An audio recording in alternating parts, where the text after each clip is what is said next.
አይመለከተኝም ሮቤል። ድጋሚ በህይወታችን እንዳላገኘ እገልሃለሁ። ትሰማኛለህ? ለመዘጋው ልጃችን እኮ እሱ ጋር ሊሆን ይችላል። ትዘጋዋለህ። ምናልባት የደወለው የሆነ የሚያውቀው ነገር ሊኖር ልጅ አንተ ጋር ነው አለ አድናን። እስቲ አንዴ የሆነ በጣም ደስ የሚል ማራኪ የሆነ ድምፅ ላሰማ። ምን ትላለህ? ጠብቀኝ።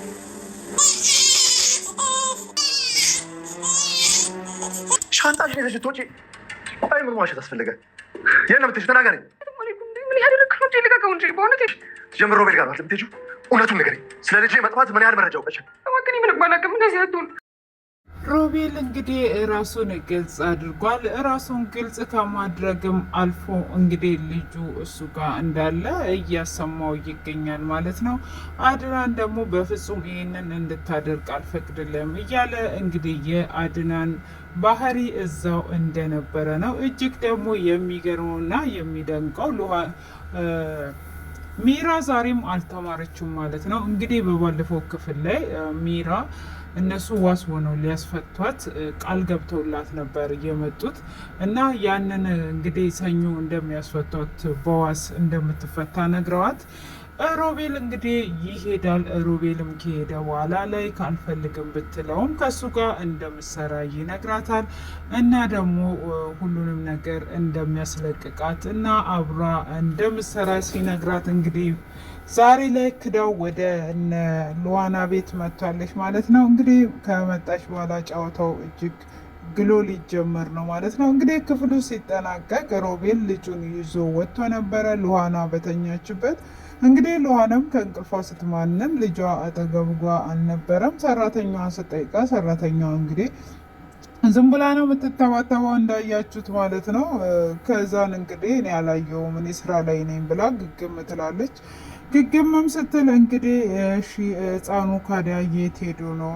አንቺ ነሽ እዚህ ቤት ያለሽው ሰራተኛ ነሽ ብላ ብትላትም እሷም እንግዲህ እኔ ያላየውም ከአንቺ ጋር ነበረ። ጭራሽ ህፃኑ እኮ በእግር የሚወጣ ያደረጉት እኮ እዚህ ጋር ፌር አይደለም እንዴ? እሷ ነው ነበረ ማፋጠጥ ያለባት እንጂ የምን እንትን ማለት ነው የምን ወደኋላ ማለት ነው። ሲጀመር እሷ አንድ ህፃን ልጅ ከእሷ ጋር እንደተባበረ ራሱ ያኔው መንቃት ነበረባቸው እና ከዛን እንግዲህ አድናን ይደወልለታል። አድናንም ሲመጣ እንግዲህ እግሩ ስር ወድቋል፣ ልጄ ጠፍቷል ትለዋለች።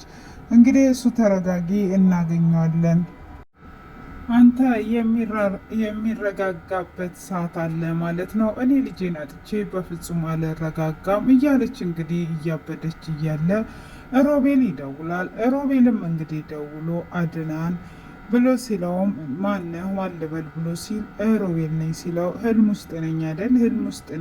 ህልም ውስጥ ነኝ ማለት ነው ብሎ ራሱን እንግዲህ በእውን መኖሩን ራሱ እስኪጠራጠር ድረስ ህልም ውስጥ ነኝ እያለ ነበረ። ሆኖ ምንድን ነው እሱ ከዛን ሮቤል ነኝ እኔ መቼም አልሞትም እበቀልሃለሁ እያለው ይገኛል ማለት ነው። በፍጹም አልተውክም እበቀልሃለሁ በማለት ሲለውም ምንድን ነው እሱ ብላ ትለዋለች። እንግዲህ አንድ ነገር ልንገር ይለዋል።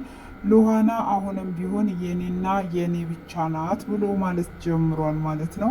እንግዲህ ሉዋናንን ሊተዋት አላሰበም። ህፃኑን ግን ምንም ነገር እንደማያደርገው አባትህን እንጂ የምበቀለው አንተን ምንም ነገር አላደርግም፣ ደግሞ እንዴት አባት አምራለ የወንድሜ ልጅ እያለ እንግዲህ ህፃኑን እየተንከባከበው ይገኛል። ሆኖም እንግዲህ ሉዋና ከሱ አንድ ልጅ እንዲኖራት ይፈልጋል። እንዴት እንደሆነ እንግዲህ ሮቤል አሁንም በቀልነቱን ያቆመ ነገር ምንም አይነት ነገር የለውም። ገና እጥፍ ሊበቀለው እየሄደ ማለት ነው። እንግዲህ ውድ ቤተሰቦቼ ሚራ እኔ ብዙ ነገርን ተምራለች፣ ሁሉ ነገር አጥፍታለች። አሁን ላይ በበቀል አትመጣም። ሮቤል እንኳን በህይወት ቢኖር መልካምነትን ይዟ ነው የምትመጣው እያልኩ ነበረ። ግን አሁን እዚህ ጋር ያስፈታት ሮቤል እስከሆነ ድረስ ለሮቤል ልትሰራ ነው ተስማምታ የመጣችው ብዬ ነው ማስበው። እንግዲህ ሰራተኛዋም ደግሞ አሁን ስራዬን ጨርሻለሁ፣ ገንዘቤን አስገባልኝና ከዚህ ቤት መውጣት አለብኝ። ሉዋናም ራሷን ስታ ወደ መኝታ ክፍል ይዟት ሄዷል እና ቶሎ ነው የሚጠራጠሩት፣ በኋላ ደግሞ ችግር ሊፈጠር ይችላል እያለችው ትገኛለች ሮቤልን። ሮቤልም በይ ገንዘቡን እዚህ መተሽ አስገባልሻለሁ፣ ለልጁ ታስፈልጊዋለሽ ሁሉን ነገር አስተካክለሽ ነይ በጥንቃቄ ብሎ ይላታል። ሁሉንም ነገር ጨርሻለሁ እና አሁን እነሱ እዛ እየተለቃቀሱ እያለ እኔ መውጣት አለብኝ ብላ ትለዋለች። እሺ በይ ቶሎ ነይ ለሕፃኑ ታስፈልጊዋለሽ እያለ ይገኛል ማለት ነው። እሷም እንግዲህ ሻንጣዋን ይዟል ልትወጣ ስትል አድናን ወዴት እየሄድሽ ነው ብሎ ሲላትም እሷም እንግዲህ እኔ ጨንቆኛል መሄድ እፈልጋለሁ ብላ ትላለች። ስለ ሮቤል ታውቂያለሽ ብሎ እንግዲህ እንቅም አድርጎ እየጠየቃት ነበረ። እሷም ስለ ሮቤል የሚባል ሰው አላውቅም እኔ እጅግ ምስኪን ሰራተኛ ነኝ ብላ ትለዋለች። እንግዲህ እሱም ሊለቃት ፈቃደኛ አይደለም። ያው መልሶ እንግዲህ እሱን በህይወት ብትኖር ራሱ እገልሃለሁ ብሎ ስልኩን ይዘጋበታል። ሎሃና ደግሞ እንዴት ትዘጋበታለህ? ምናልባት እኮ ልጃችን እሱ ጋር ሊኖር ይችላል ብላ እንግዲህ እሷን ቶሎ ምትባን ነው። እሱም እንደዛ ስትለው እውነትሽን እኮ ነው ብሎ ይላል። እሱም መልሶ ሲደውልለት ቶሎ አያነሳም ነበረ። ከዛን እንግዲህ መልሶ ሲደውልለት አሁንም ጭንቅላት እንደ መጀመሪያው ነው ቶሎ አይደውልም ማለት ነው አይደለ ብሎ ይለዋል። ከዛን እንግዲህ ልጄ አንተ ጋ ነው እንዴ ብሎ ሲለውም አዎ ይለዋል። እንግዲህ ልጄ ምንም ነገር እንዳታደርግብኝ እኔን የፈለግከውን ነገር ማድረግ ትችላለህ ብሎ ሲለውም አንድ ነገር ልንገርህ አይደል ብሎ ይለዋል። ምንድን ነው በማለትም እንግዲህ ሎሃና ድጋሚ የእሱ እንደምትሆን እና የሕፃኑ ድምፅ አሰምተውታል። መጀመሪያ ላይ እንግዲህ አድናን እጅግ እያበደ ይገኛል። እሱም እንግዲህ እኔ ሄጄ እደራደረዋለሁ እያለ ነው። ሎሃና ደግሞ ልጄን አጥቼ እንዴት እዚህ ይቀመጣለሁ አብሬ ነው የሚሄደው ብላ ትለዋለች። እሷም እንደዛ ስትለው እኔ ልጄን ከማጣ አንቺን አጥቼ መኖር አልችልም እያለ ነው። እንግዲህ እሷን ነው እያስበለጠ ያለው። ብዙ ጊዜ ልጅ ከወለዱ በኋላ ለልጃቸው ነበረ። ያድናን ደግሞ የተለያየ ነው እና እሷ ከሄደች እንግዲህ ይወስድብኛል ብሎ ፈርቷል። እንግዲህ እሷ ከሄደች እሱ ይወስዳታል ብሎ ፈርቷል። የሮቤል ነገር ግን ሳራም ትኖራለች ብዬ ተስፋ አደርጋለሁ። ሳራ እኮ እንደውም ስትቀበር ምናምን አላየንም። ሬሳዋ እንደጠፋ ነው የቀረው እና ጠፍቶ ነበር እንትን ያለው። እኔ የሳራ ነገር ራሱ አልገባኝም። በህይወት ትኖራለች ብዬ ነው ማስበው። የሆነ ቀን ሬሳው ጠፍቶ ነው ተመልሶ የመጣው። እንዴት ሬሳ ሊጠፋና ተመልሶ ሊገባ ይችላል? ያ እዛ ጋር ያልተፈታ ትወና ነው እና እዚህ ጋር ደግሞ ሎሃና ትወናውን ሕፃኑን አልቻለችበትም። እናትነት እንደዚህ ነው እንዴ? እናት ልጇን አቷ እንኳን ልታስብበት እና ያዙ ልቀቁኝ ነው የምትለው። እና እሱም ተረጋጊ እኔ ሂጄ ምናምን እዚህ ጋር ሕፃን ልጅ ሲጠፋ እንደዚህ ለዛውም ጨቅላ ሕፃን እንዲህ ለዛ ብሎ ነገር የለም።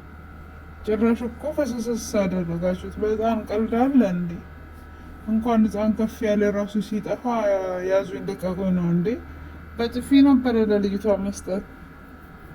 እና ለማንኛውም እንግዲህ ሚራ ከእስር ቤት ተፈታ ወደ እነሱ ቤት መጥቷለች። ሚራም ስትመጣ አደናን ያያትና እጅግ በጣም ይደነግጣል። ሚራ ይላታል። አቤት ብላ አደናን የሚሄድበት አጥቼ ነው ብላ ስትለውም ከእስር ቤት ሲለቁኝ የሚሄድበት የምገባበት አቶኝ ነው ብላ እንዳመሏ ስትለውም ከዛም በኋላ ሰራተኛ ደግሞ ሚራ ደግሞ አንቺ ነሽ አሁን ገና ትወናው ተጀመረ እያለች እንግዲህ አድናን ደግሞ ማን ነው ከእስር ቤት ያስወጣሽ እያላት ነው። እንግዲህ አድናንም አሁን ከሮቤል ጋር መሆኗን ያውቃል ብዬ አስባለሁኝ። እንግዲህ በቁሙ እንደቀበረችው ሚራንም ሳይበቀላት ሰላም አይተዋት እንዴት እንደሚሆን እንግዲህ ቀጣዩን በጉጉት የምንጠብቀው ይሆናል። ውድ የተከበራችሁና የተወደዳችሁ የእኔ ውዶች የእኔ ቤተሰቦች ሴና ነኝ እላችኋለሁ እና ስራ አስተያየታችሁ ከወዲሁ